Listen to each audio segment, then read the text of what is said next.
مصر کی زراعت کا مدار تھا دریائے نیل کے جوش پر۔ دریائے نیل جوش میں آتا تھا تو ان کی زراعت چلتی تھی، تو لوگ آئے فرعون کے پاس، کہنے لگے کہ تو مدعی ہے الوہیت کا، الہ ہونے کا، خدا ہونے کا، ہم تیرے پاس آئے ہیں، اگر تیری خدائی میں ہمارا یہ حال ہو تو پھر تو کیسا خدا ہے؟ تو فرعون نے رات کو دعا مانگی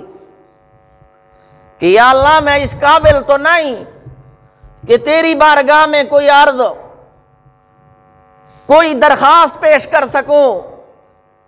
لیکن میری ہمت دیکھیں